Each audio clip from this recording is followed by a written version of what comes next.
Good afternoon, everyone, and thank you for joining us. We are delighted to have John Baker, the CEO of Loncor, with us today to share with you what they're doing in the DRC. They have a fantastic deposit. It is one of the premier gold deposits that is being worked on in the exploration and development stage in the business today. Before we begin, I just direct everyone to pay attention to the forward-looking statement, which is in their slide deck. John will make some forward-looking statements and whatnot, so make sure that you've taken a look at that and whatnot. I will pass it over to John. If people have questions, though, they can put them into the chat box, and we will be sure to try and answer them at the end of the show. John, over to you, and welcome. Ron, thanks very much. It's my first webinar with you, but I believe it'll be the first of many as our relationship grows, so thank you. Yes, there are forward statements, and you'll see in a moment the disclaimer, but I just wanted to point you. This is our major deposit that Ron was alluding to. This sits next to Africa's largest gold mine. We control 4 million ounces, of which the majority is in this hill that you see. It's called Adumbi. And I think we're just scratching the top of this golden pimple here. We're starting to drill deeper, and we believe that this has the potential to go through 5 million ounces at the end of this year from the drilling that we're doing. It's getting bigger, and we believe that it's lagging from a valuation perspective. So a pretty straightforward and simple story.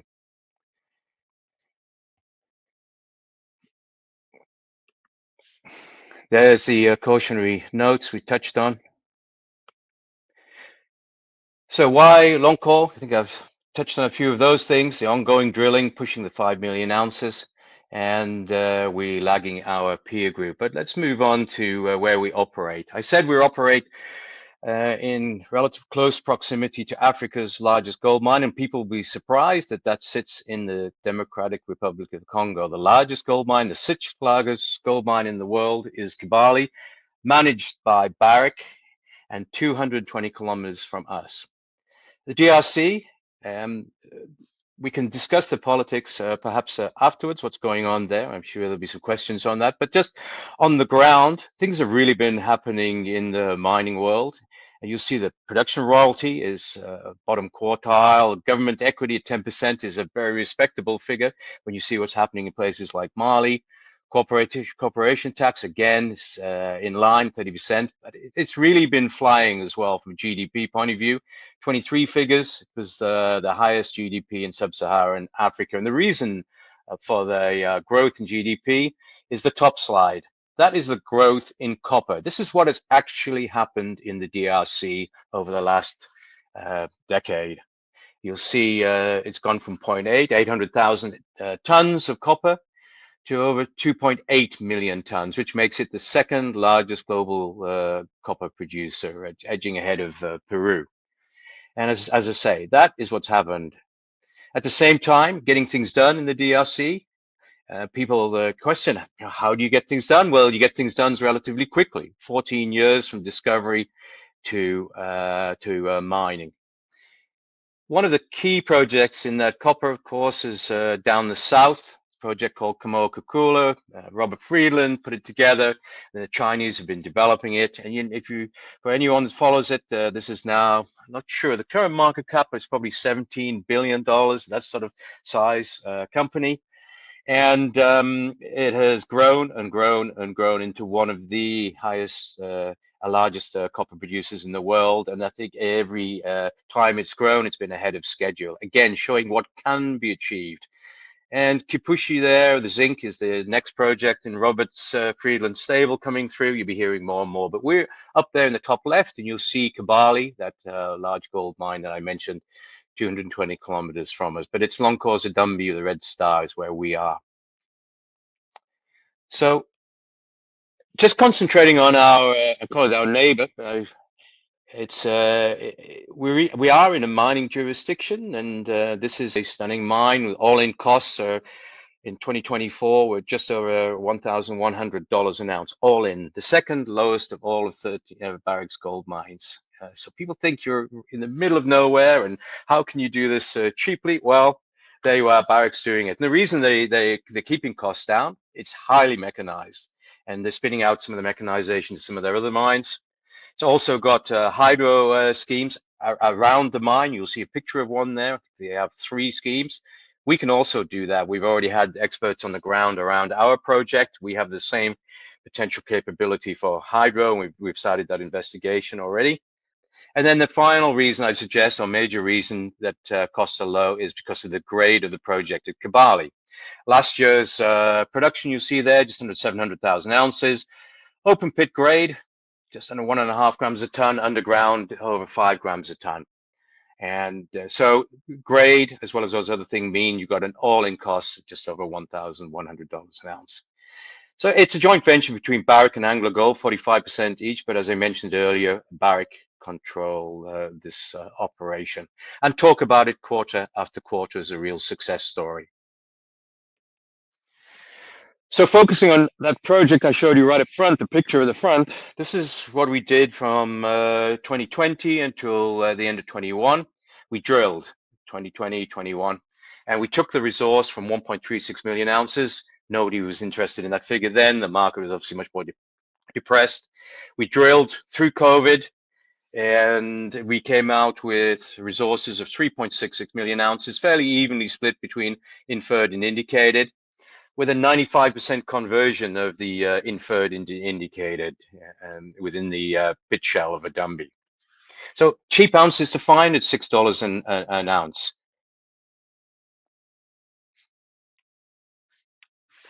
So just taking a section through that photograph, if you recall on the front page, you'll see on the left there is the split between the indicated Adumbi and the inferred at Adumbi. And generally speaking, the indicated is the top 250 to 300 meters where we have the highest density of drilling, which you'll see in the white and red dots there. And where the less density to below, you're seeing the inferred down to around 550 meters. Another thing to bear in mind is that the grade appears to be getting better as we go deeper. You'll see that again, the inferred at 2.65, significantly higher than the indicated. We also have 2 smaller pits, high grade. It's a lot of visible gold in these ones, quartz and VG, and they could be brought into Adumbi. They're only a couple of kilometers away, but for the project, we've done a preliminary economic assessment on Adumbi, and we haven't yet included them, but they could be included. Adumbi itself is what's called a banded ironstone deposit. We've got 4 to 5, 1, 2, 3, 4, fairly vertically stacked, 100 to 140 meters wide, and the deposit itself is around 900 meters long. And as I said, open to depth, where you see that arrow. Our deepest holes, you'll see there just above the open, the arrow, 32 meters, 6 grams a ton at about 450 meters vertical depth.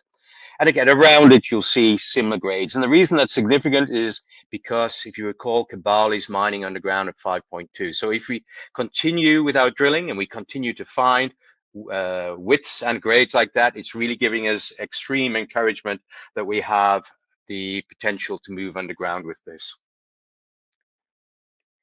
So we're drilling, as I mentioned, we're drilling, and we've already announced 2 holes. We've got a LAD 27 and 28. It's an 11,000 meter program, 9 holes, 6 deflections, and we're pushing to achieve 5 million ounces of resource towards the end of this year. Something else to bear in mind is we already have a mining permit for this project, already there. Therefore, also the government has its 10% required free carried stake. So there's another hurdle that's been passed in this project, the government stake. So drilling has commenced, and the first 2 holes, LAD 27 was the first one we announced the end of February 25, and there's a summary, 14 meters, 6.99, 11.85 at 7.14. As I said, recall, Kibali's mining at 5 grams, so extremely encouraging. And that is just below you. There's a red dotted line on there, which is the pit shell, which contains the 3.66 million ounces resource, and which we used for our preliminary economic assessment, which I'll touch on in a minute. So that was just below that. We also had a shallower hole went into LAD 28 within the pit shell, just under 14 meters at 6 grams a ton. Again, we believe excellent widths and grades. So we've got another hole currently. It's at 800 meters length, just under 800 meters length. When adjusted for the angle, it's probably going to be a similar depth to, you see a hole there called LAD 16, 25.59 meters at 2.39, 6 meters, 4.78. It's probably going to be about 100 meters to the left of that hole at a similar elevation. And visually, it's looking very interesting, but of course, until we get the results back, we'd expect those back the next 2 to 4 weeks. And we think we'll finish the hole in the next few days if everything goes to plan, and then get the results back soon after. So look out for more results at depth. We've got one drill rig drilling currently. We believe there's a second one starting the next few weeks. And we're also looking at the potential of getting a second company with 2 rigs to come as well. That's something we're contemplating to really speed up this this development and drilling. So what's the potential? Well, we announced this last year. If you look at those figures there, we add them, multiply them, and add them to the 3.66. It takes you through around 5 million ounces potentially for this project if it comes to plan, as we're stating there. So it's not our only horse in the race. We've got 16 kilometers of structure. And as I mentioned, Adumbi's got BIF, not a lot of visible gold in it, but when the banded ironstone, the BIF cuts out, then we get quartz and VG. And of course, artisanals love this. We don't really have artisanal issues at Adumbi, but we have had artisanals in the past. But I can tell you now, there's not a lot of artisanals in our project. They've been mining this for a number of decades, but you could see the type of quality gold that's been fed into the system here. And this was one of those 2 small resources down from Adumbi. The top right-hand slide there is our total area that we control, with the green area of the areas of interest, or largely of interest. And as I mentioned, it's just under 16 kilometers long. Adumbi sits there, 900 meters long, and then Katenga and Manzaka, where those pictures were taken from Katenga. We've also got Imbo East, which is around 10 kilometers from Adumbi. And we popped some holes in there. If you just focus on those 4 red blobs towards the end of the structure, I'll go on to the next slide. And those 4 red areas are essentially that top right-hand slide there. We put some early stage holes down to 120, 150 meters towards the end of last year to see what was going on. We'd done some geochems. We'd done grab samples historically. We know there's been artisanals historically. The Belgians worked this area, as they have all along that total area through Adumbi and to the north. There's a history of gold throughout there, but we were focusing on Imbo East. So we poked some holes down there with a small diamond drill rig, and you'll see the last hole is the one with the 3 intercepts, 5 meters, 4 meters, 6 meters, give or take there, and great grades, 5 grams, so a 2, and then again a similar high grade. That was one hole down to 120 meters. So yeah, it looks interesting. We don't really have the balance sheet, but I think we're trying to create this potential of a mining district, as I say, not just focusing just on Adumbi. And into the future, these are areas that we can come back to and do more work on. So just on the local community, we've operated in the area for 13 years, actually probably closer to 14 now, built schools, clinics. And you'll see there on the bottom left also, that's the river pretty close to us. So that's one of the 4 areas that have been highlighted for hydro that by Knight Peacehold, a specialist that we had on the ground. So that gives you an idea. Water is not a problem around us here. So this is us flying in to site on a charter plane. Typical, it's a jungle, thick jungle, and the 2nd largest carbon sink after the Amazon. And then we land on our own strip. It's a kilometer-long strip. Adumbi is about 2 kilometers behind us, and we land on there. And then we move on to our campsite. As I say, it's been there for 13 years. And you'll see that there is security, but there's dogs and limited. We have a good relationship with the local police force and personnel close by, but it's a well-established, and we've never had any problems on this camp. We've had no disturbances, conflict issues. Similarly, Kibali, you'll notice, I think Barrick haven't even made an announcement about what's the issues going on with M23 on the border with Rwanda. It is not impacting their ongoing production. Similarly for us, it's we're drilling here. These are people that have trained with the company for over a decade, some of them near 20 years with previous companies. And this is on site at the very neat classical work. We get commended by anybody who sees it. And then we also have sites here for processing, and behind it we've got grinders and dryers, etc., where we process that. So it's a pretty established camp for where we are. And then that was the drilling back in November, one of the diamond drill rigs going deeper to Adumbi. So the board, Arnie Kondrat, previously with Banros, who's had 30 years almost experience in the DRC.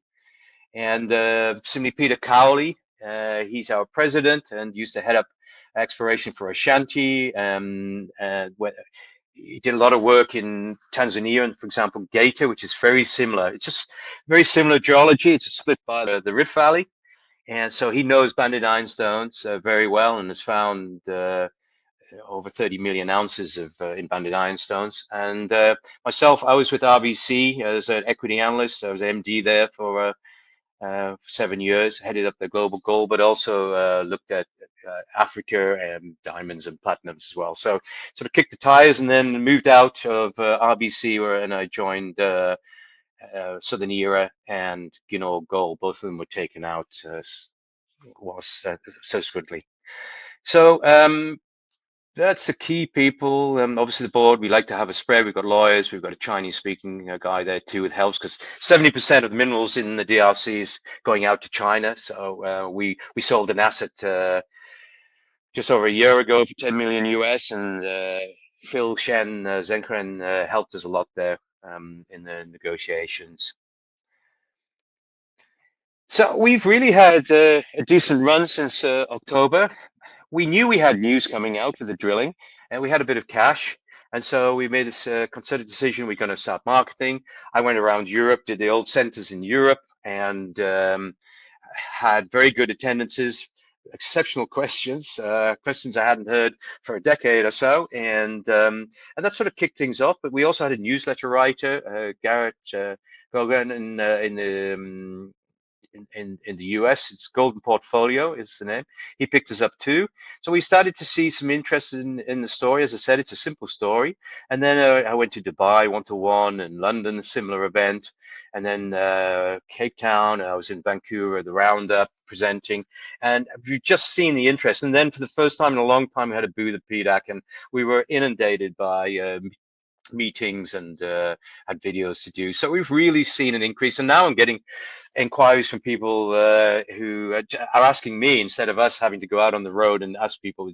And also the relationship with Red Cloud has developed too. And we're also talking to other potential groups as well that can help us in a similar fashion. So really, it's starting to cultivate. You've seen the stock price go up, I think, around 50% in the last 6 months. So you sort of, as far as share ownership, Arnie Kondrat, the founder, has 20%. I've got just under 1%, and then Resolute, the Australian mining group, have 20%, and then Newmont have a long historical ownership, which they haven't been partaking in any of the recent private placements. If you recall, they backed out of Africa over a decade ago, apart from the one project. So yeah, they've been declining down and down and down.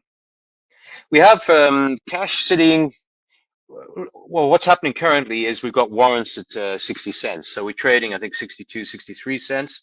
So it looks like we should have a couple of $1 million coming in on the warrants, which will keep us going, certainly through the next drill results. And then if we decide to go ahead with new drillers, etc., then obviously the cash burn becomes higher, and we'll have to see how the market's sitting at that point. But for the time being, we've got we believe 2 million.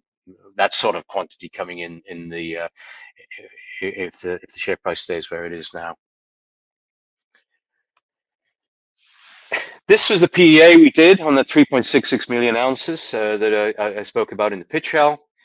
It was a big pit. It had over 10-to-1 strip ratio, 4.8 million tons. I mean, if you look at our production, 300,000 ounces. I mean, Montage is a similar production, but they've got 11 million tons. That's because of our grade.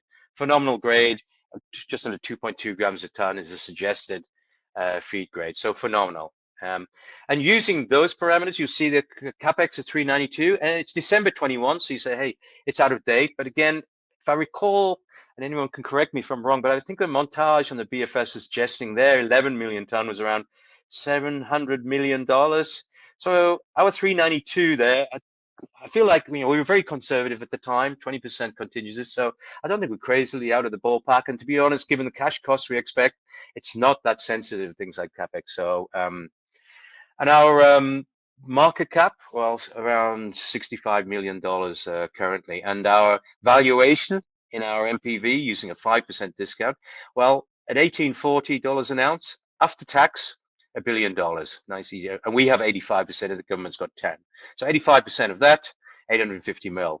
However, at current metal prices, if you just extrapolate that post-tax MPV out to current metal prices, we've got over, it would give you a figure of over $2 billion post-tax. So that means our market cap's around 4% of our 85% holding. So a huge discount. There's the one way to value us. The second way to value us is on an enterprise value. So first looking at the resource size, well, we've got Adumbi plus those two small projects, which gives us 4 million ounces that we control. And as I said before, we're targeting 5 million ounces towards the end of the year if the drilling continues at the speed that we believe it should be. So that then puts us in with the predictive and the montage, some real high profile, real success stories. It also puts us in an area where there's a lot of gray. If you notice the Asino, Olca, the gray, and that reflects that they've been taken out. So from a corporate perspective, it's an interesting space as well. And then underneath, there's a reflection of the quality of our project in the grade, grams per ton. Loncor's, with those two high grade projects, it's sitting around, well, we're going to mine at 2.2 grams a ton. I think that's a appropriate way to say, but against the average there, probably a gram higher than the average, and really exceptional grade. When you think that can all be mined open pit potentially. We can also go with a smaller pit and decline and underground, but we need to know what's happening underground. Hence, that's why we're drilling. But on our current PEA, we've it's all open pitable. So what do you pay for one of the highest grade projects next to Africa's largest, well, say next, 200 kilometers away from Africa's largest gold mine? Well, you're currently paying around $17 an ounce in the for our attributable resource. And compare that to the Robex or Montage Predictive, who've really, I say, done a great job. And if you look above that table, just over a year ago, Montage was under $100 million, and now 770. I think I did this a few days ago. So, and I mean, what a success! They've obviously had key shareholders and Lundins and other corporate shareholders coming in. They've drilled, gone to reserves. They've got a BFS, and in a way, Predictive story in Guinea is a similar story in many ways. And so, what have they done? They've moved, we believe, up the Lundin curve, and so we think we're still towards the bottom. In an ideal world, we'd like to get a partner to come in with us and be a partner to carry us up that curve. We've said publicly we're not the people to mine this. There's a lot of things to learn in mining, and it's not that the team hasn't mined things, but I think there are groups out there that could come in and get us up that curve a lot quicker and help us over the hurdles on going up that curve and through a BFS and drilling and reserves, etc.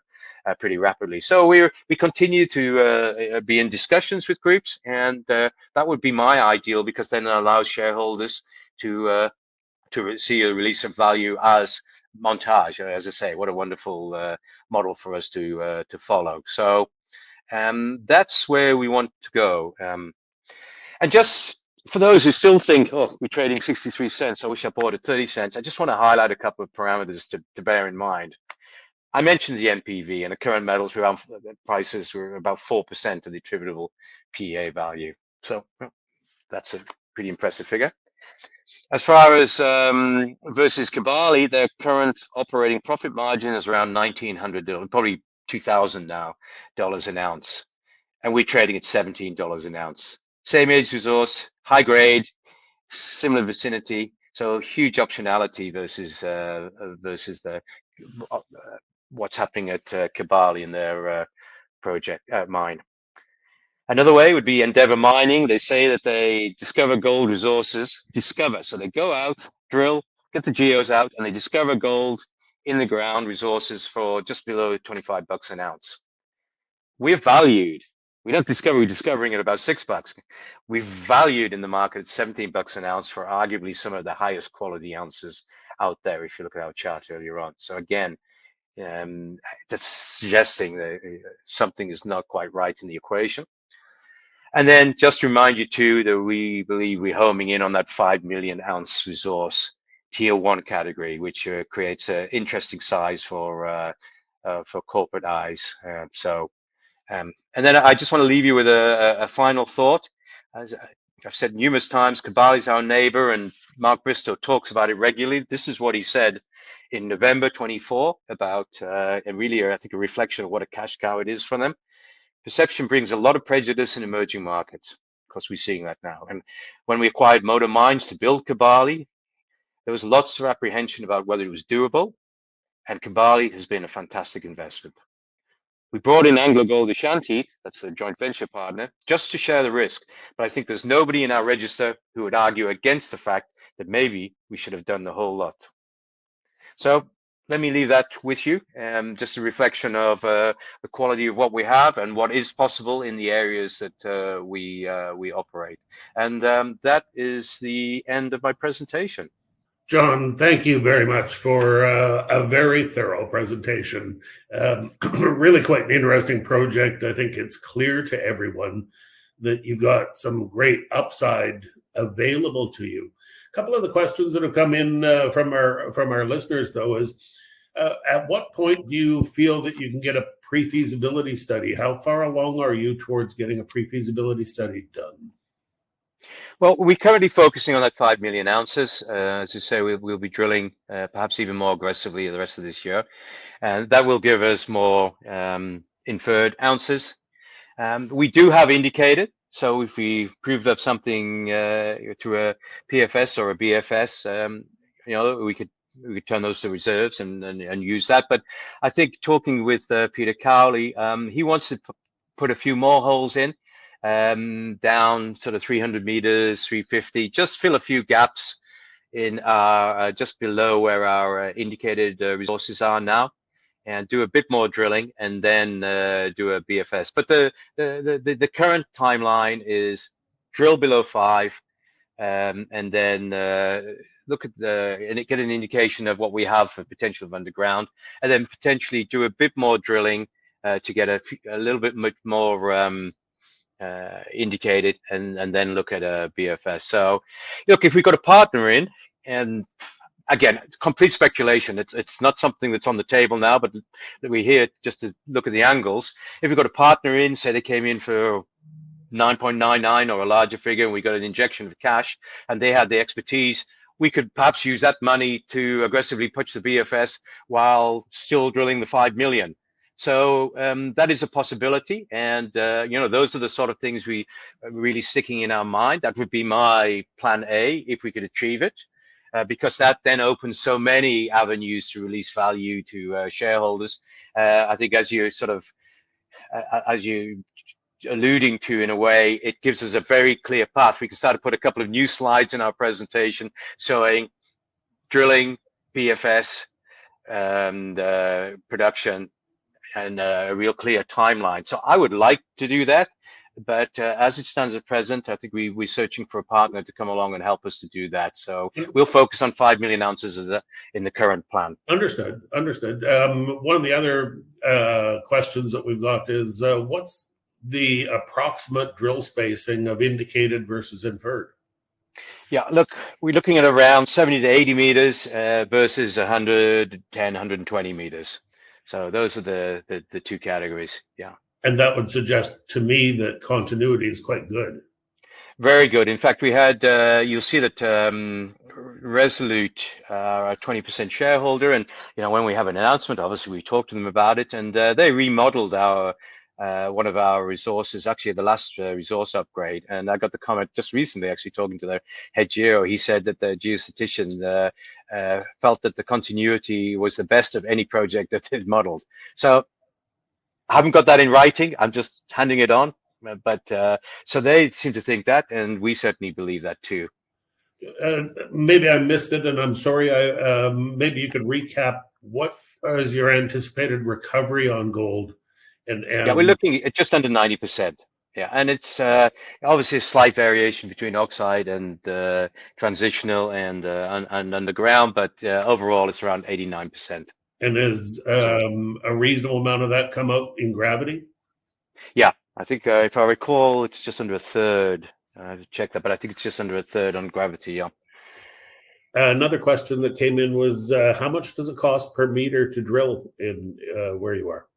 Well, we're looking at 250 to 300 meters, and then some met costs on top. But yeah, that's the sort of cost for diamond drilling. It's all diamond drilling. But that's pretty standard. That's not out of the picture globally with others. Yeah. Is there in terms of supply lines, is there road access to your project? So Kibali, if you remember the map right at the beginning, Kibali sits above us at about 2 o'clock. And so there's a road from us to Kibali. It's not the best road in the world. And I'm sure you've been on similar roads in your time, early stage exploration. You always want them to be a bit better. And in fact, in our PEA, we've got money put to a side to upgrade it. But in the wet season, it takes you a day to do that 220 Ks. And in the dry season, if it's been graded, it's a lot faster. So it's an early stage road up to Kibali. Then from Kibali into Uganda, it's tarred. The road is tarred, so we can get into Uganda through Kibali. We'll use Kibali as a conduit. So ultimately, you would have a fuel farm on site and transport things during dry seasons and that sort of thing, and work on things seasonally to make sure that you had your supplies and that sort of stuff. Yeah, that's one possibility. I mean, there are different road surfaces you can get nowadays that allow you to do things in the wet season as well. I mean, as in many places in the world, the climate is not quite as clear as it was 15, 20 years ago. And so the wet season's not quite as straightforward to put it on, and the amount of rain you have is not quite the same. So, I mean, we landed, that picture I showed you of the runway, that was a pretty wet period that we're in, and we landed fine on the runway, and we were drilling fine. So we don't find that the wet season creates huge. You just got to be careful. You have to be a little careful. Yeah. Now, I've been to the DRC, and it is a very large country. Just give us a perspective of where the conflict zone is versus where you are versus where Friedland is. They're quite far apart, no? Yeah. Well, maybe it's time just to recap on what's going on with the conflict at the same time. So, about around 700 kilometers by road from us, I think it's a bit more like 500 and odd direct. You've got Rwanda. And M23 for a number of decades, which is a rebel group there, has been causing some issues on a very tight band along the Rwandan border. And I think it's fairly commonplace now that commentators suggest that Rwanda has been backstopping a lot of the work and benefiting from minerals coming out of the DRC into Rwanda. That's not me saying it, but you can read it in many sources. And so M23 have now, they decided that perhaps they wanted a larger voice in the DRC, and so they started moving. I say this is not the first time it's happened. Happened 12 years ago when they went into Goma. So what was the reaction? The immediate reaction was Rubio got on the phone to Rwanda and said, "Hey, you back off any funding." And since then, we've seen a number of sanctions put on Rwanda. We've seen the European Union cancel a contract of purchasing minerals from Rwanda. We've seen the UK also with similar moves. Even saw China make and usually they don't say anything, a comment saying, things must get settled down. So a lot of pressure was put onto Rwanda, and they've been starting to feel it recently. At the same time, well, more recently, we've seen the US put some real transactional people to focus on the DRC, whilst members of key people in the DRC government have been in Washington discussing the possibility of a minerals type deal. And remember, these are minerals that are available pretty quickly in the DRC, and they are usually pretty good deposits. So the US had to be interested in it, and I think also the US has seen how China has mentioned earlier on, now taking around 70% of the minerals out there. So you've seen Trump putting transactional people into the DRC, and you're now seeing Qatar being a potential broker. We've got the DRC talking in Qatar. You've got Rwanda talking in Qatar, and I believe also M23 has been talking in Qatar. These are the last couple of weeks.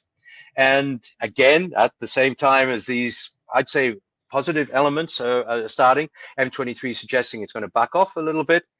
And then you saw the guys from, what is it, Cobalt, the Bill Gates, Bezos, come in and say, hey, we would like to get involved in a big lithium project. So, and then most recently, we've heard that Rio Tinto may also be interested in it. So Rio Tinto hasn't been involved there for, I can't recall when Rio Tinto even were in the DRC. Similarly, US companies haven't been involved there for a long time. So we've seen a number of things coming together.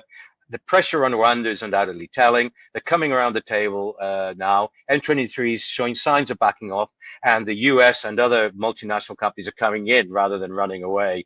So there's some positive things. As far as the locations, I mentioned how far we were from the Rwandan border. As I say, zero impact for us. It's really been skirting along Rwanda. But the projects of Freeland are right down in the south. You're talking about, I think it's around 1,500, 2,000. I'd have to check the distance. But this is a country the size of Western Europe, and it's at the other end of Western Europe, essentially. So it's of no consequence whatsoever to those, and no consequence to Kibali as it stands, and nor us. And so I say we're seeing some inklings of some positive things. And what will happen, we can only second guess, but we wouldn't be surprised if at some stage there's an agreement between parties and M23 gets some sort of representation. But hey, we could be wrong on that, just as well as we're right. But you know, we're obviously keeping a very close eye on it as everything's developing as it is currently. Yeah, no, I understand. Keep a close eye on it, but it really isn't impacting you. Maybe we will keep a close eye on what Loncor is doing. You've got some exciting news to come. You're doing very well. This is a great project. There's no question in my mind that you've got one of the premier projects anywhere in the world right now that has to be looked at by a lot of different players. So congratulations. Good luck with the continued work on the project, and thank you for joining us today. Thanks, Ron, and I look forward to carrying on with the discussion.